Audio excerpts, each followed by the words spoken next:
Pemirsa, H-3 jelang Lebaran, kondisi arus lalu lintas di Kota Lubuk Linggau terpantau mulai alami peningkatan volume kendaraan dan diprediksi puncak arus mudik baru terjadi pada akhir pekan ini.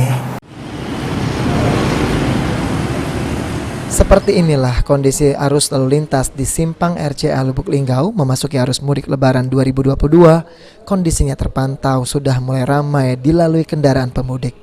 Di beberapa titik ruas jalan di Kota Lubuk Linggau terjadi antrian kendaraan seperti di dekat pusat perbelanjaan modern dan di depan Pasar Inpres Lubuk Linggau.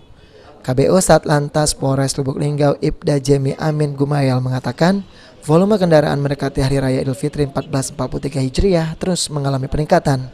Selain kendaraan pemudik, kepadatan kendaraan dipengaruhi oleh banyaknya masyarakat luar kota dari 4 kabupaten tetangga yang datang untuk berbelanja kebutuhan Lebaran. Puncak arus mudik 2022 diprediksi akan terjadi pada akhir pekan ini. Untuk volume kita lihat sendiri bahwa Lubuk Linggau ini sebagai penyangga 4 kabupaten di luar Lubuk Linggau, yaitu Musirawas, Muratara, Rejang Lebong, dan Empat Lawang, tidak hanya pemudik.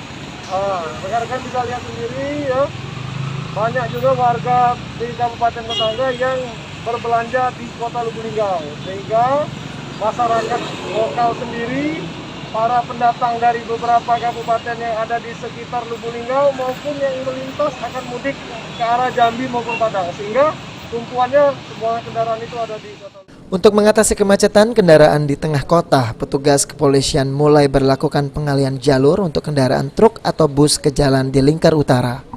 Tri Hajaria, PAL TV.